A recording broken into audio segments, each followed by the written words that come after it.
Hello दोस्तों, आप सभी का स्वागत है मेरे यूट्यूब चैनल खुशी अकेडमिक स्टडी पर।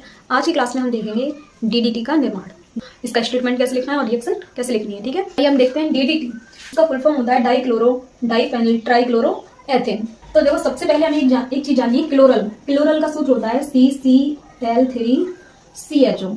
ये एक एल्डिहाइड होता है, इसका नाम होता है क्लोरल। ठीक है, इसकी अभिक्रिया हमें किससे करानी होती है? क्लोरोबेंजीन से। हमें 2 क्लोरोबेंजीन लेनी होती हैं, या हम कह सकते हैं क्लोरोबेंजीन के 2 अणु।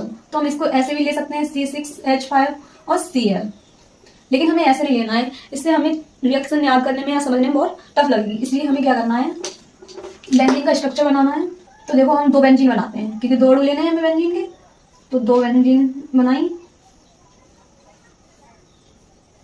और ये हमारी क्लोरोबेंजीन है। ठीक है, और देखो यहाँ पे हर जगह एच रहती है, आपको सभी को पता है, यहाँ हर जगह एच रहती है। तो हम क्या करते हैं, यहाँ पे एक एच दिखा देते हैं। ठीक है, यहाँ की एक एच हमने लिख के दिखा दी, क्योंकि हमें यहाँ से जल निकालना है।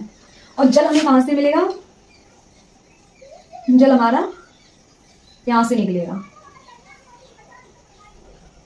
ठीक है, ये हमें H2O मिल जाएगा। और इसकी अभिक्रिया में, जब इसकी अभिक्रिया कराते हैं तो इन दोनों की अभिक्रिया हमें कंसंट्रेट H2SO4 के साथ में करानी होती है, या इनकी उपस्थिति में करानी होती है। कंसंट्रेट का मतलब होता है सांद्र सल्फ्यूरिक अम्ल। ठीक है, सांद्र H2SO4 होता है हमारा सल्फ्यूरिक अम्ल। तो इसकी उपस्थिति में जब हम इसकी अभिक्रिया कराते हैं तो क्या होता है, यहाँ से क्लोरल में क्या था, हमारा O निकल गया, तो हमें क्या मिला, CCl3CH। तो हमें लिख देनी है यहाँ पे CCl3CH। तो यहाँ पे क्या होगा, CCl3CH है, और साथ में अब यहाँ से हमें दोनों बेंजीन लगा देनी है, क्योंकि हमने H2O बाहर कर देंगे यहाँ से, और 2 बेंजीन थी हमारी, तो दोनों बेंजीन हमें इधर लगानी है। ये क्लोरोबेंजीन थी हमारी, तो यहाँ पे हम Cl भी लगाएंगे। ठीक है, और जो हमारा जो H2O निकला वो आगे बढ़ा के हम प्लस में H2O लिख सकते हैं। ठीक है, या फिर यहाँ पे हाइफन लगा के H2O लिख दो। मैंने आपको बताया, जो चीज बाहर निकलती है उसको हम रिएक्शन के गिब्स आउट में जो नीचे की जगह होती है वहां पे इसे सिंगल बॉन्ड लगा के लिख सकते हैं।